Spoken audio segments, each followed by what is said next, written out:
Hey guys, welcome back to Seller Sessions. Joining me back to the show is McClain Warren and of course Anthony Lee. How you doing, guys? Good. Fantastic. So far, so good. Ask me at the end of the show, and I might have a different response. So you gotta be easy on me, Danny. Well, I'll do my best. That's all I can say. So today we're going to be talking, and we've covered this canonical URL stuff before, but there's some. We're not going to be teaching people to suck eggs because most people, the sellers that listen to Seller Sessions, know about canonical URLs. But there's some other things within that we want to discuss that today, and also we were saying off the call about copywriting. Obviously, both of you guys are entrenched in terms of what you do, and it's some of your favorite pastimes, but we're going to be talking about things like active and passive voice and some of the naming structures there, which will help people understand rather than just looking at, these are your bullet points, this is the feature versus this is X, Y, and Z. Do you know what I mean? Because that stuff gets covered a lot. So let's kick off. I think you two started out with a debate, right? So I think McClain, you were speaking to Anthony, and Anthony just said as well, if you go and look and do a Google search, he was talking about canonical URLs, and that you have. It used to be that one, you couldn't change it at one point, the canonical URL. Two, if you did, you have to go through Seller Central, but that's not relevant. So who wants to kick off the previous off-call argument that you had? Look, okay, you take this one. I'll touch on this. So for starters, the reason why I'm bringing up the topic of canonicals again, because it has been covered a lot over the years. Actually, not a lot though. Like honestly, it's sparse, and I think the reason is because there was much more attractive options over the canonical throughout the years. Right, super URLs were a thing for a long time. Then storefront URLs. Well, with the changes that Amazon recently made to the seller code of conduct, there's language in there to suggest that it might be dangerous or detrimental to attempt to divert traffic to any keyword embedded URL. And what I mean by keyword embedded is when you specify a keyword yourself to attempt to kind of drive the weight of the sales to that keyword. Whether or not that's true, I don't know, but I've talked to a lot of people who are adamant about the idea that Amazon is putting things in place to monitor that kind of thing, and they aren't sanctioning any form of keyword embedded URL. So I think it's important to talk about canonical.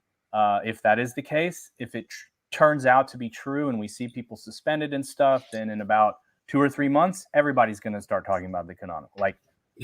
Everybody will. So let me try to come in here and start the trend early.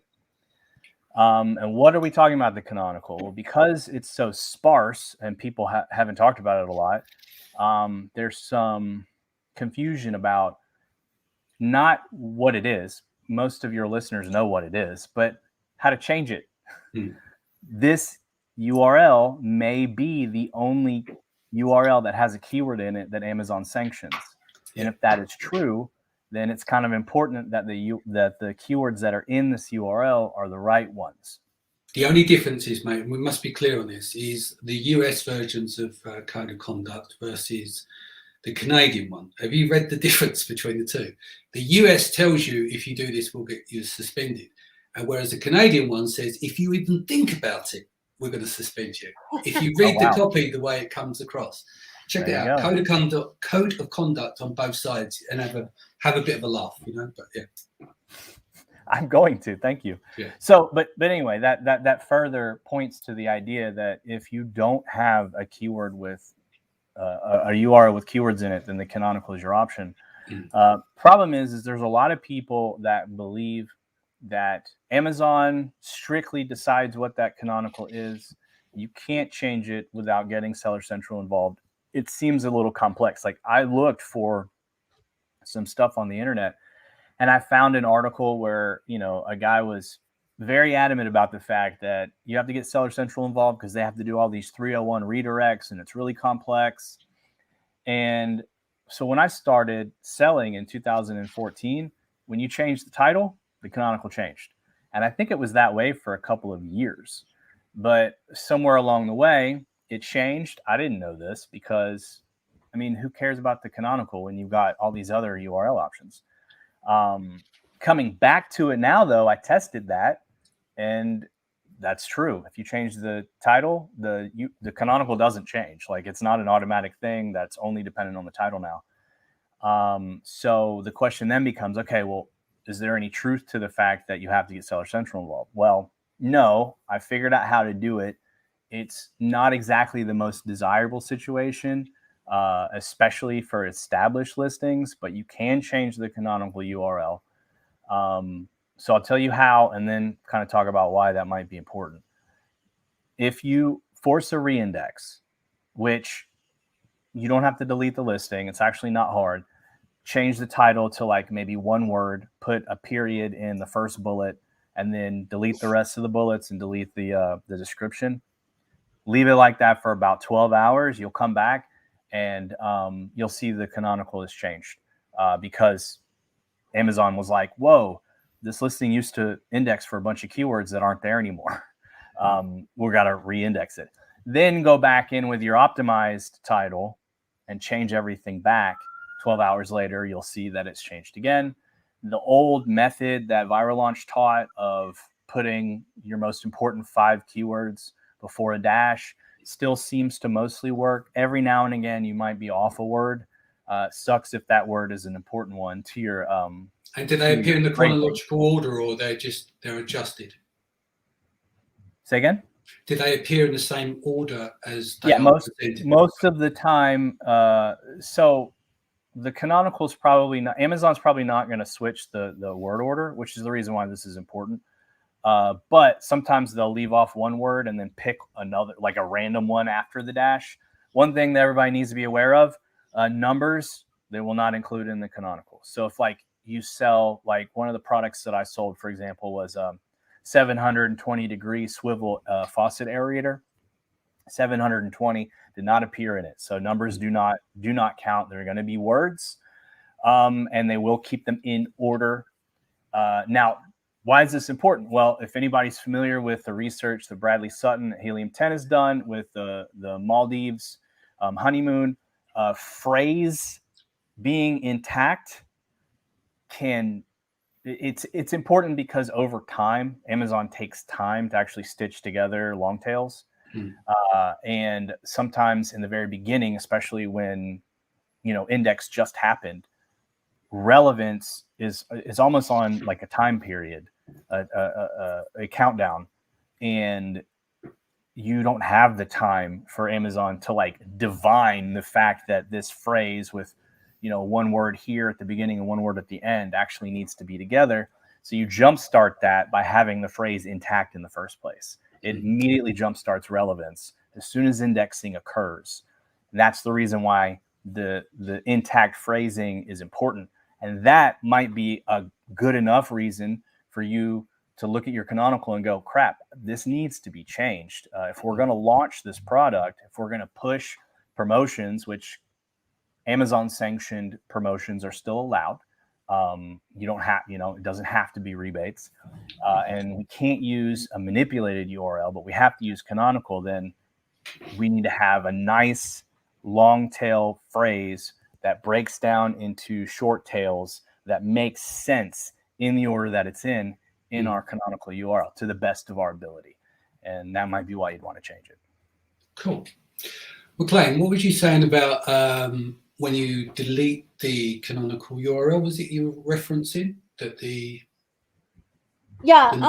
so I actually stumbled upon this, and I don't even know how I figured it out, to be totally honest with you. I think it was because I was looking at, if you go through your Seller Central account, when I have clients, when they're going through their Seller Central account, you can see above the main image on the listing the browse node, right? And I noticed that when you do that, it does not have the canonical URL in that URL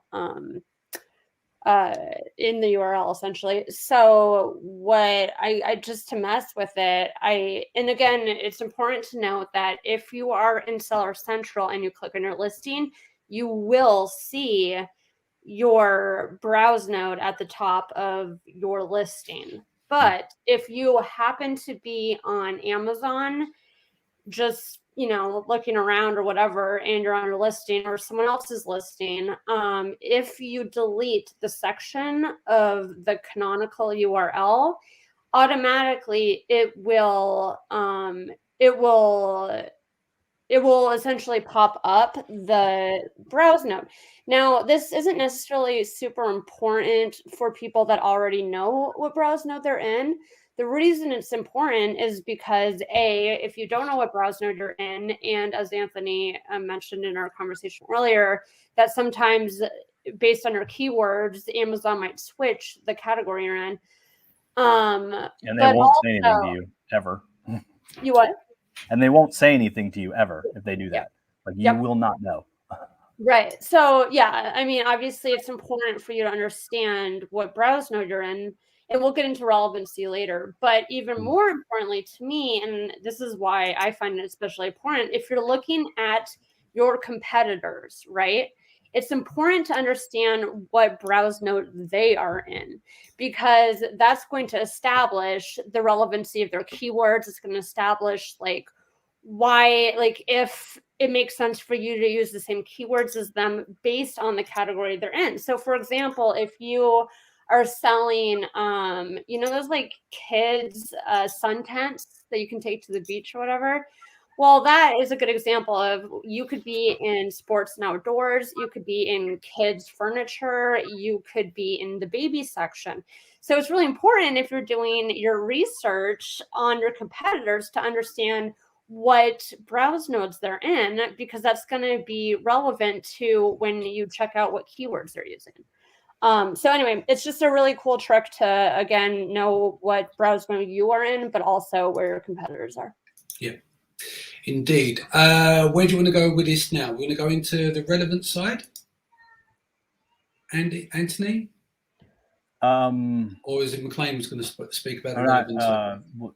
What would you like to know about the relevant side? It's not what I'd like to know. It's what the audience. I think Danny already understands this. I think it's more of a matter. I mean, I did a show last week of a step point 1 to 5 in terms of scoring for relevancy for the keywords that you use. And so I gave a systematic thing that we use at Databricks, but people can go back and check out that show if you're only talking about relevancy on a keyword level. Obviously, stuff like the stuff that we're talking about is, here's the thing: your audience, especially, they already know, they understand the concept of keyword relevancy. Oh, of course, right? But there's a difference between having the concept of knowing the relevancy, but until what magnitude are you making sure you are relevant in terms of targeting your keywords? Well, here's the part that a lot of people forget, and this is a point that I would love to reiterate. Yeah, and because it is forgotten even at higher levels of seller. Your subcat, the number one reason, because we see it all the time, right? The number one reason that people suddenly go, oh, why is sales stopped? Why are all my keywords not ranked? Is because Amazon changed the subcategory. And a lot of people don't realize, well, why does that affect it so much? Your subcategory directly determines what Amazon considers your keywords to be. Like, relevance is connected to the subcategory. Your item type keyword essentially determines which keywords are able to be relevant, or even sometimes even indexed. And this is a point that I think everybody could use reminding, because there's a connection there that, I mean, it's easy to overlook, but it's like, that's the connection right there. Your keywords might be super relevant to the category that you think you're in, or you might think that this is relevant based on your competitors. Yeah.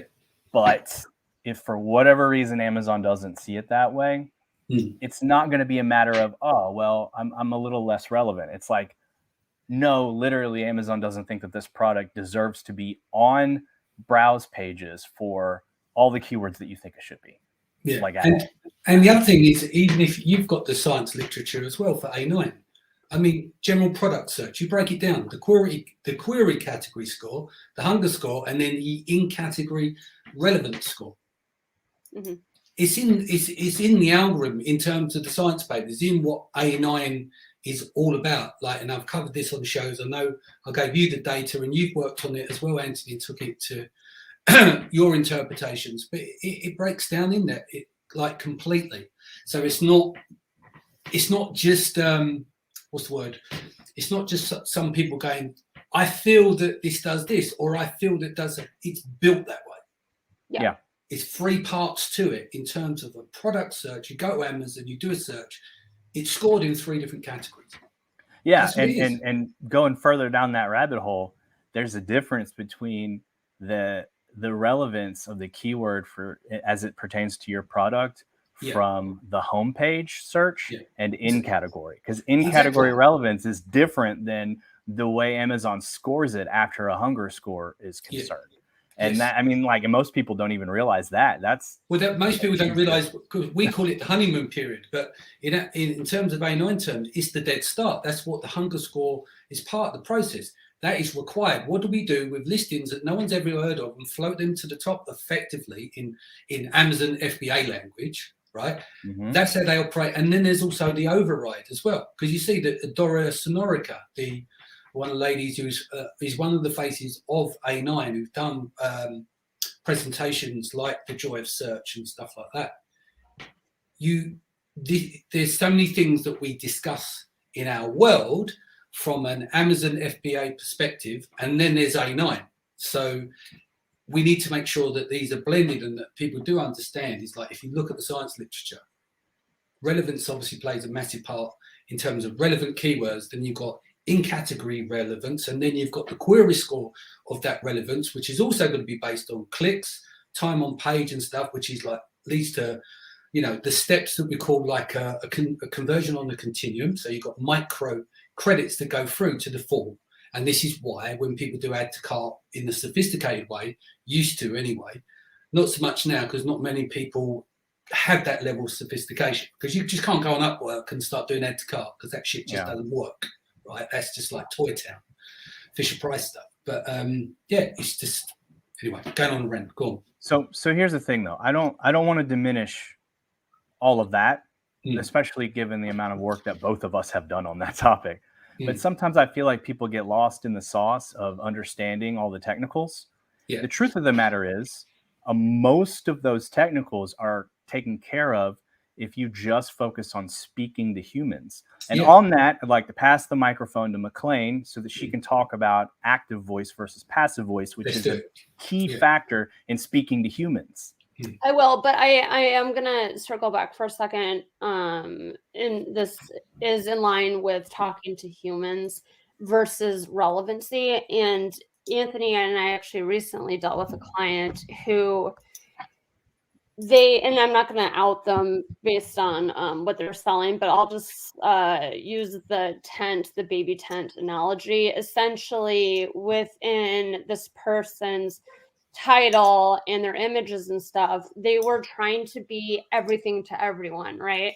Mm-hmm. So it was like, within the title, they were saying baby pop-up tent for nursery, beach, outdoors, etc. And then the images really weren't relevant to the browse node they were in. And so while, yes, it's important to talk to the human aspect of, hey, you can use this for a bunch of stuff, you also need to balance that out with, okay, but with regards to keywords, I need to still make sure that the keywords that I'm indexing for are relevant to my browse node. So I just wanted to touch on that for a second. And with that, we can go. This is why some people don't get impressions, because they're going after keywords that are not relevant to the category scoring system.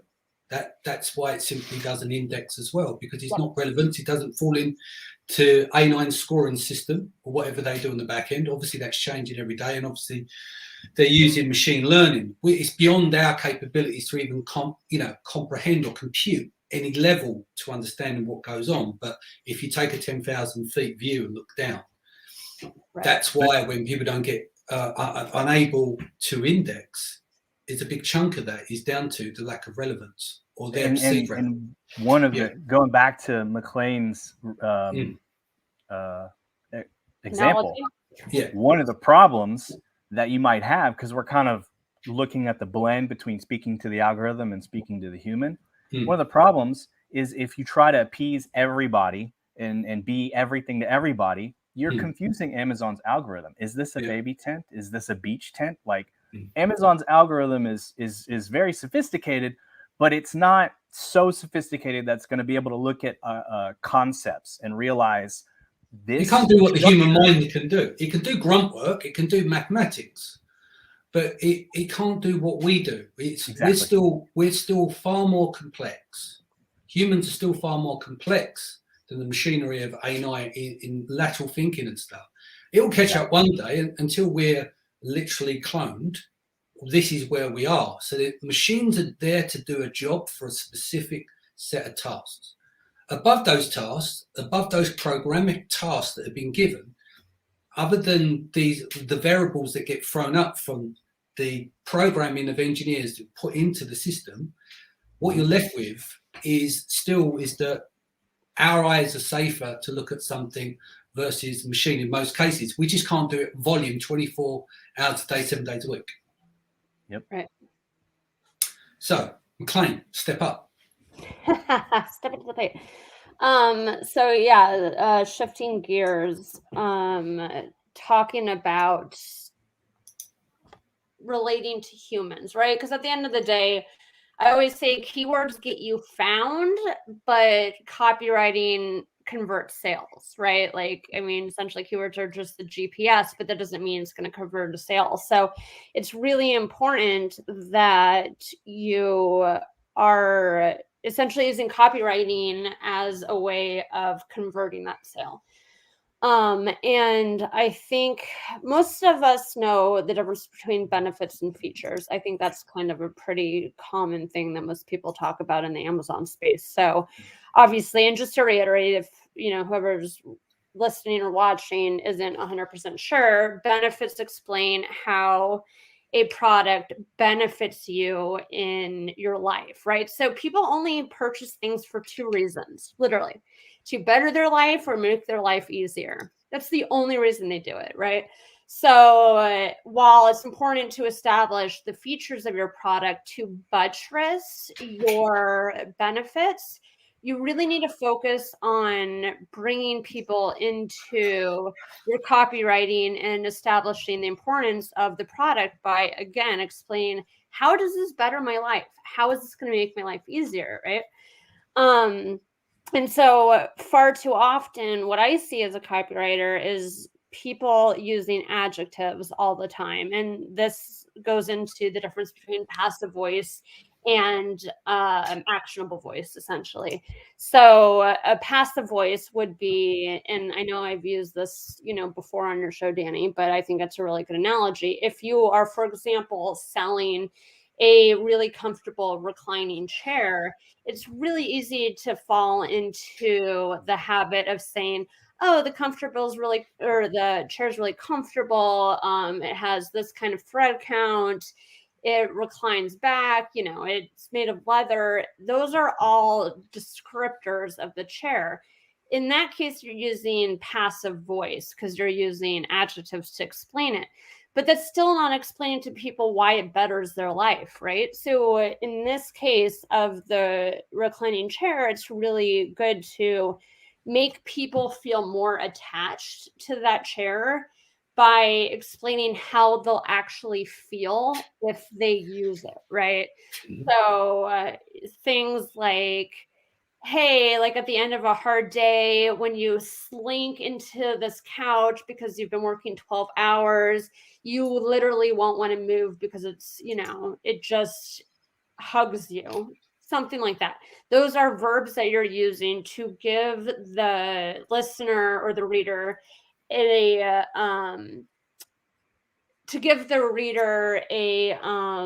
way of emotionally connecting to it, essentially. Yeah. So, yeah, I mean, I think that is You want to get them to PK their imagination, yeah? So Yeah. as you're writing it, you want them to imagine them sitting in that chair. literally doing it. Yeah, exactly. Yep. Cool. Do you know what? We did skip a little bit. Let's quickly dive back. Unless McClain, no, actually, there was one other thing you wanted to cover here, wasn't there? We've done the active passive voice. Well, I think we were going to talk about features and benefits, but I think I pretty much explained that through also explaining the difference between passive voice and. Yes. Can we pop back to the canonical URL, because we didn't kind of complete it, because we were going to say, well, we know why we want to change it, but what are the real benefits for it in terms of the canonical URL anyway? Yeah. So let's revisit back there, because it's the 80-20 rule as well. It's like, do you want to go to a certain level of effort, and what do you expect to get from that effort from the 80-20 rule? So why would people even today go, okay, the canonical URL is beneficial for what? Are we going to talk about Google search? Yeah. So, Anthony, you can take this. I will allow it. I will let you take this. The primary benefit is if you're going to run traffic, if you're going to purposefully run any traffic to a URL that's sanctioned by Amazon, your canonical, the sales will lift the keyword combinations that are found in your canonical before everything else, right? So it's a faster, and the reason is because the canonical will dictate that those keyword combinations are the most relevant. That's number one. And then number two, the canonical is also typically indexed by Google. Amazon, despite all of the changes to the code of conduct, Amazon still very much so likes Google traffic. They are obviously going to frown on redirects, but that doesn't mean you can't still guide people through Google, through search operators, and the URL that they end up on is likely to be your canonical when they end up there. Or if you take measures to actually rank or backlink through Google. That's what I was going to say, the backlinking. So the real benefit there is if you wanted to sit here today and say, I want to change the canonical URL because it's going to help me rank in Google, I would say to you, you need to do a bit more work than that. And that goes back to the point is building backlinks to your listing. And it's a worthy investment if you've got a top selling product on Amazon. The competition on Google isn't so bad, and you give yourself that 8 or 9 months to actually rank and then see the benefits later, building good quality links. I mean, people blast shitty links to it and go on places because obviously no one's taking Amazon down and putting them in a sandpit. So, but your real benefits, like if you just changed it tomorrow and you've got a top selling product, which is high search volume on Google, you're not going to be found just because you changed the canonical URL to be better. True, Anthony? Because that page needs more authority than that. So the way to do that, or one of the ways to do that, outside of social, but one of the strongest signals is if you can have a good link building campaign and allow yourself that 7 to 8 months to get it up the search. Which means you want to get this canonical thing right because you don't want to change it in the future. Exactly. So if you're at a point where it's time to change now, you want to go ahead and do it so that you can build that because the Google strategy is longer. Also, Google ads work. Google ads work because it's Google traffic, Amazon likes, and you will rank from it. The thing is the stronger that canonical, those are dictating the first keywords that you will benefit from with that ranking. So can I get some sorry to jump in, clarity there. On Google, their PPC engine is separate from their search engine. Yes. So what we're talking about is you rank from it is because you're sending external traffic from Google to Amazon. Rank on Amazon. Yeah. So if you accept the fact that you can run Google ads to rank on Amazon and you're like, I have the budget, I want to do that. Yeah. First keywords that you're going to benefit from that ranking through sales from Google AdWords are going to be the keyword combinations found in your canonical URL. Yes. You're going to spend money to rank. You want to make sure that the keyword combinations are the right ones. Yeah. You don't want to have a jumbled mess in your canonical spend money on Google and then end up ranking for a bunch of lower quality long tail search terms on Amazon because your canonical wasn't set up properly. Agreed. That's a waste of money. And that's my point with that. Excellent. Yeah, Anything else you want to cover before we go? We can talk that used to, obviously people know you in and around. Anthony, you've been around a while, so have you, McClain, but you're now working together, right? Yes, we are. Yes, Anthony came to me on hands and knees begging to work with me. I don't know if that's true. Not sure. Close your ears, listeners. No, so what happened? What's the truth? It makes sense. Yeah. So look, McClain has built a wonderful business with the right buzz. Yeah. Like so much business that it's overwhelming, right? So when you're a smaller, like solopreneur company and you get too many customers, what do? You have a couple of options. A, you can hire staff.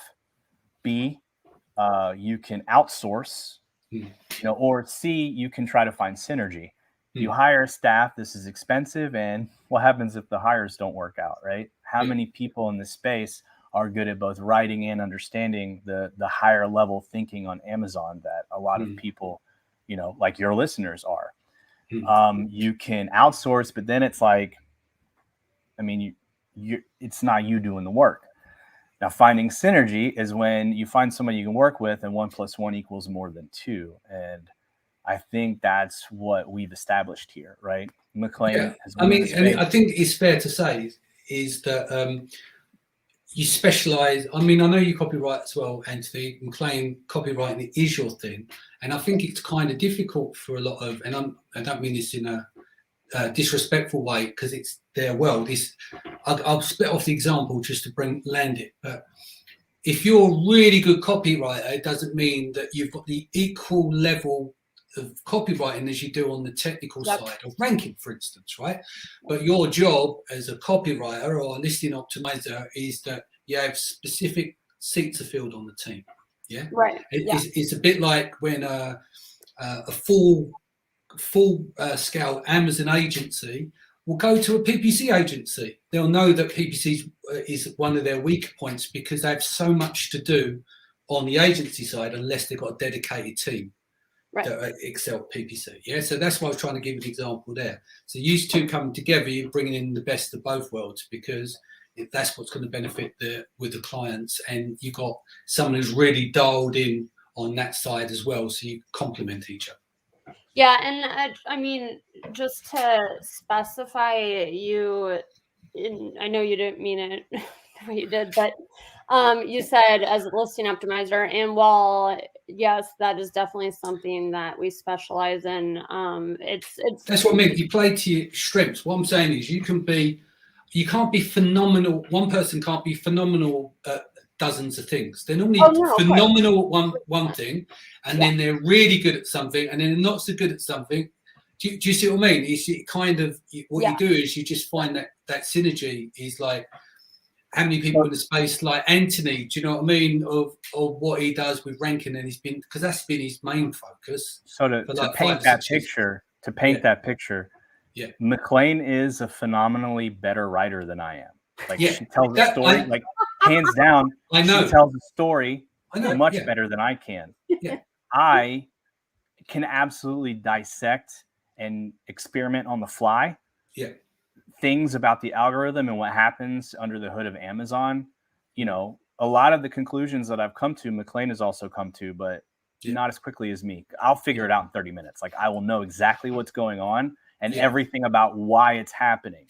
When you mix that together, what you're going to get are very accurate, highly technical blogs that are actually not painful to read. Yeah. For example. And that was, I think like Anthony's kind of like without sounding too cheesy, the yin to my yang, because we definitely bring different qualities to the business. And that's what I meant by it. I say it's very hard to find someone who's equally good at 2 or 3 things. Yeah. Right. They're normally, because that's where all your effort and your time and your passion goes into something.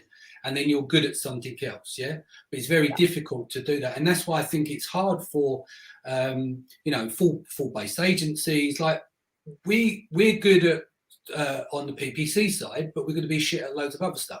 Right. We'll be useless.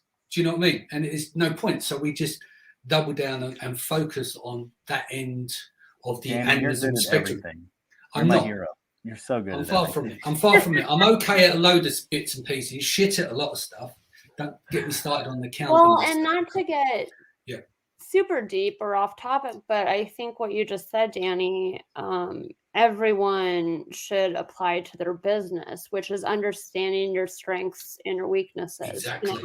And not trying to be everything to everyone and do it all, because eventually you're going to have a nervous breakdown. Yeah, I mean, I offload a lot of stuff. Even with the agency, I don't work under the hood, because even though I've been doing PPC longer than anyone at the agency, because I've been doing it since 2008, I know where my position is in the business, and I need to take a step back to make sure that my team has the resources, they're cared for, taken care of, the clients are taken care of. So it's like, you guys are better than me now, right? So it's your job. That's what you do. And that's where you take your ego and everything out of it. Or you're going to get a lopsided business. Because otherwise you're going, if you're sitting there thinking that, some people have that mindset, I'm better than them. Are they good? And then they start to worry and get concerned. My thing is like, just find the very best people that you can and get them and give them the resources and whatever they need to get the job done, because it's about the greater good, the composite whole, Right. Yeah. And I just wanted to clarify something, because I kind of touched on this a few minutes ago, but the conversation kind of deviated. And my point was to say, while we do listing optimizations, we also really focus more on blog work for a lot of service providers as well as web content. So I just wanted to bring that up, because I don't want it to make it sound like all we do is listing optimization. So. Yeah, no, that was just that we were talking about how you guys teamed up, but all good. Right, guys, best way that people can reach you. You can reach me. Anthony's name is like on a bathroom stall somewhere, I believe, at a bar. So. Oh, goodness. No, you can actually reach me at Anthony at gettherightbuzz.com now. So Anthony at GetTheWrightBuzz.com. Nice. And same, except change out Anthony for McClain. And I'll put those in the show notes as well. Awesome. Excellent. Guys, thank you for joining me today. Good luck with all your new work that you've got lined up for this year. I'm sure I'll see the pair of you at Prosper. Yep. Yeah. Cool. Yep. I'm excited. I hear you're DJing, so I'm excited to see that. Yeah, I've got I'm doing 2 panels, and then I'm doing a speaking gig on, so it's quite busy. Yeah, the club night which is with Fortunate. Yeah. That's going to be on the Tuesday. Actually, tomorrow I've got Brian's coming in, the director of Prosper. So I'm going to have him on the show and have a chat with him tomorrow as well. But cool. Going to let you go, and thank you for joining us today. Guys, thank you for joining us. Take care of yourself for having us. and your family. Much love, and I'll see you again soon. Take care. Bye, guys. Bye.